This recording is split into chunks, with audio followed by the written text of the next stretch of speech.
അവധിക്കാലം ഇപ്പോൾ അവധിക്കാലമാണ്. കുട്ടികൾക്കെല്ലാം വളരെ സന്തോഷമുള്ള ദിവസങ്ങളാണ്.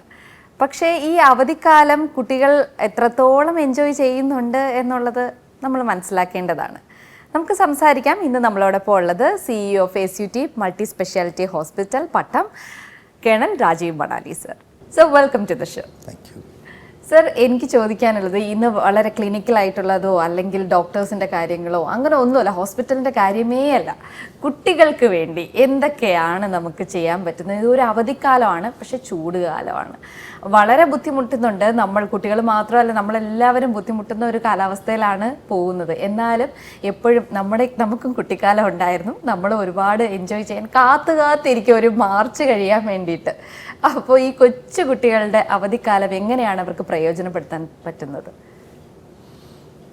ഞാനിപ്പോൾ അനീഷയുടെ ചോദ്യത്തിന് ഉത്തരം പറയാൻ പോകുന്നത്, ആ ഉത്തരം വളരെ പോപ്പുലർ ആവില്ല. കുട്ടികൾ വഴിയിൽ വെച്ച് കണ്ടാൽ ചിലപ്പോൾ മോൻ തിരിച്ചു പോയേക്കാം. പേരൻസും അങ്ങനെയൊക്കെ തന്നെ ചെയ്തേക്കാം. എൻ്റെ ധാരണ അവധിക്കാലം അടുത്ത അധ്യയന വർഷത്തേക്ക് വേണ്ടിയുള്ള തയ്യാറെടുപ്പ് എടുക്കേണ്ട സമയമാണെന്നുള്ളതാണ്. ഇപ്പോൾ കളിച്ച് തിമിർത്ത് നടക്കാം, പക്ഷെ അതിൻ്റെ കൂടെ തന്നെ അടുത്ത വർഷത്തേക്കുള്ള പാഠപുസ്തകങ്ങൾ വായിക്കുക, പാഠ്യേതര പുസ്തകങ്ങൾ വായിക്കുക, അറിവ് വർദ്ധിപ്പിക്കുക. പിന്നെ അൾട്ടിമേറ്റ്ലി 10th 12th കഴിഞ്ഞ് എന്ത് ചെയ്യണമെന്ന് ആഗ്രഹിക്കുന്നോ അതിലേക്കുള്ളൊരു പ്രിപ്പറേഷനും കൂടെ ചെയ്യാനുള്ള ഏറ്റവും നല്ല അവസരമാണ് അവധിക്കാലം. പിന്നെ അതിനൊരു ഡിസിപ്ലിൻ വരുത്തിയിട്ട് കളിക്കാനൊരു സമയം, വായിക്കാനൊരു സമയം, പഠിക്കാനൊരു സമയം, പിന്നെ വേറെ എന്തെങ്കിലും കുസൃതികൾ കാണിക്കാൻ ഒരു സമയം വേണമെങ്കിൽ ആ സമയം കൂടെ ആക്കാം. അപ്പോൾ അങ്ങനെ പോവുകയാണെങ്കിൽ ഒരു സ്ട്രക്ചേർഡ് ഗ്രോത്ത് ജീവിതത്തിൽ വരും, ചെറുപ്പത്തിലെ തന്നെ. അവിടെ കൂടുതലും മാതാപിതാക്കളാണ് ശ്രദ്ധിക്കേണ്ടതെന്നാണ് എനിക്ക് തോന്നുന്നത്. കാരണം കുട്ടികൾക്ക് ഇത് പറഞ്ഞു കൊടുത്താൽ അവർ അത് മനസ്സിലായിക്കൊള്ളണമെന്നില്ല. ആ പ്രായത്തിൽ അത് മനസ്സിലായിക്കൊള്ളണമെന്നില്ല. കളിച്ചു നടക്കാനായിരിക്കും കൂടുതൽ താല്പര്യം. അപ്പോൾ അതുകൊണ്ട് എന്ന് പറയുമ്പോൾ തന്നെ കളിച്ചു നടക്കലാണ് എന്ന് ചിന്തിക്കുന്ന ആൾക്കാർ അത് മാറ്റി കുറേയും കൂടെ ഒരു റെസ്പോൺസിബിൾ വേയിൽ പാരൻറ്റിങ് ആയാലും കുട്ടികളുടെ വളർച്ചയായാലും ശ്രദ്ധിക്കുകയാണെങ്കിൽ അതുകൊണ്ട് നേട്ടം ഉണ്ടാകുന്നത് ഇൻഡിവിജ്വൽസിനും സമൂഹത്തിനുമാണെന്നാണ് ഞാൻ വിശ്വസിക്കുന്നത്. എങ്ങനെയായിരിക്കും ആ ഒരു നേട്ടം നമുക്ക് എങ്ങനെയാണ് ആ ഒരു ടൈം ടേബിൾ എങ്ങനെയാണ് നമ്മൾ കൺസ്ട്രക്ട് ചെയ്യേണ്ടത്? ഞാനിപ്പോൾ എൻ്റെ പേരക്കുട്ടികളുടെ കാര്യത്തിൽ തന്നെ കാണുന്നത്, രാത്രി താമസിച്ചിരുന്ന് TV കാണുക, അല്ലെങ്കിൽ സോഷ്യൽ മീഡിയ നോക്കുക, 10-11 മണി കഴിഞ്ഞിട്ട് കിടക്കുക, രാവിലെ 8:30-9 മണിക്ക് എണീക്കുക. ഇതെല്ലാം ഒരു അവോയ്ഡ് ചെയ്യുകയാണെങ്കിൽ നല്ലതാണ്. കാരണം early to bed and early to rise നമ്മളൊക്കെ കേട്ടിട്ടുള്ളതാണ്. ഇപ്പോൾ അത് ഇന്നത്തെ കുട്ടികളത് ഫോളോ ചെയ്യുന്നുണ്ടോ എന്ന് സംശയമുണ്ട്. ഈ അപ്പൂപ്പനെ അവര് അനുസരിക്കുന്നുണ്ടോ? ഇല്ല, അപ്പൂപ്പൻ പഴഞ്ചനാണെന്നുള്ള ഒരു ധാരണ. പിന്നെ പാവം പട്ടാളക്കാരനാണ്, അപ്പോൾ പഴയ കാര്യങ്ങളൊക്കെ ഇങ്ങനെ പറഞ്ഞുകൊണ്ടിരിക്കുകയായിരിക്കും എന്നൊക്കെ ആയിരിക്കും അവർക്ക് തോന്നുക. പക്ഷെ നേരിട്ട് എന്നോട് അങ്ങനെ പറയാറില്ലെങ്കിലും ആ സൈക്കോളജി എനിക്ക് മനസ്സിലാവും. പക്ഷെ അവിടെ കൂടുതലും മാതാപിതാക്കളാണ് ശ്രദ്ധിക്കേണ്ടത്. ഗ്രാൻഡ് പേരൻസിൻ്റെ റോള് വളരെ കുറവാണ് ഈ കാര്യത്തിൽ. മാതാപിതാക്കൾ ശ്രദ്ധിച്ച് എന്ത് അവരുടെ മക്കളവരായി കാണാൻ ആഗ്രഹിക്കുന്നോ, അല്ലെങ്കിൽ ഈ കുട്ടികൾ എന്ത് ആകാൻ ആഗ്രഹിക്കുന്നോ ആ ഒരു മാർഗത്തിലൂടെ സഞ്ചരിക്കാൻ അവരെ പ്രേരിപ്പിക്കാനും അവർക്കതിന് വേണ്ട ഉപാധികൾ നേടിക്കൊടുക്കാനും ഒക്കെ പറ്റിയ സമയമാണ്.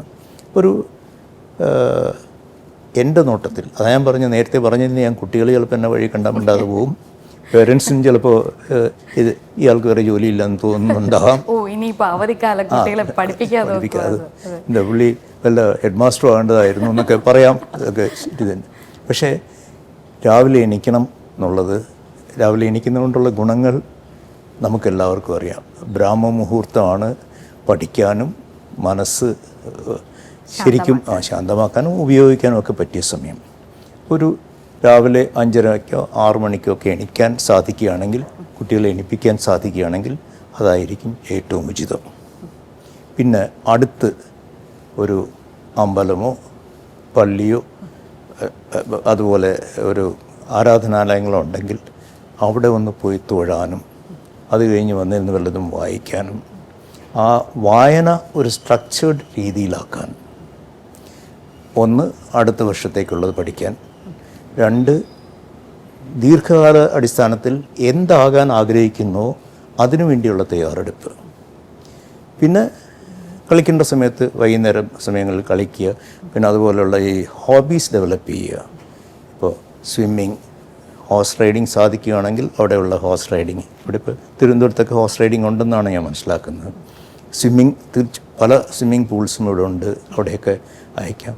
പിന്നെ അതുപോലെ ബാക്കിയുള്ള കളികൾ, ക്രിക്കറ്റ്, ടെന്നീസ്, ഫുട്ബോൾ, അതുപോലുള്ള കളികൾക്കും ഇപ്പോൾ കോച്ചിങ് സെൻറ്റേഴ്സും ഉണ്ട്, പട്ടണങ്ങളിലെങ്കിലും ഉണ്ട്.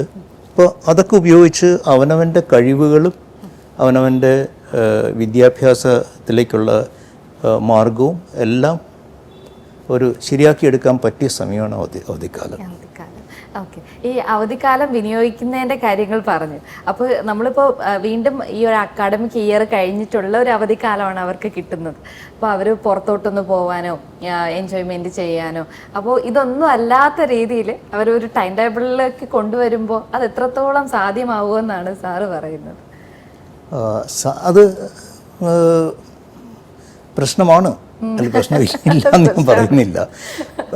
ഇനി അവധിക്കാലത്ത് യാത്ര ചെയ്യണമെന്നുള്ളവർക്ക് 10 15 എത്രയോ ദിവസം എന്ന് വെച്ചാൽ അതും മാറ്റിവെക്കുക. എന്നാലും 60 ദിവസത്തിൽ 15 ദിവസമല്ലേ പോകുന്നുള്ളൂ, ബാക്കിയുള്ള 35 ദിവസം ഉണ്ടല്ലോ. അപ്പോൾ അത് ഇതിൻ്റെ ഏറ്റവും വലിയ ഗുണമെന്ന് വെച്ചാൽ കുട്ടികൾക്ക് ഒരു ദിശാബോധം ഉണ്ടാവും. ഞാൻ ഇന്നതാകണം, അല്ലെങ്കിൽ ഇന്നതിന് വേണ്ടി ഞാൻ പ്രയത്നിക്കണം എന്നുള്ളൊരു ദിശാബോധവും അതിലേക്ക് വേണ്ടി പ്രവർത്തിക്കാനുള്ളൊരു ത്വരയും ഉണ്ടാകുന്നതാണ് നല്ലത്. ഞാൻ ഒരു ചെറിയൊരു എക്സാമ്പിൾ പറയാം. ഞാൻ എൻ്റെ 2ാം കരിയർ സ്റ്റാർട്ട് ചെയ്തത് വൈക്കത്താണ്. അപ്പോൾ ആ കാലത്ത് അവിടെയുള്ള കുട്ടികൾക്ക് വേണ്ടി കുറേ ആക്ടിവിറ്റീസ് ഞങ്ങൾ ഹോസ്പിറ്റൽ സൈഡിൽ നിന്ന് ഒരു സോഷ്യൽ വെൽഫെയർ ആക്ടിവിറ്റീസ് ആയിട്ട് ചെയ്തിരുന്നു. അപ്പോൾ ഞാൻ തന്നെ അതിനെല്ലാം പോകുമായിരുന്നു.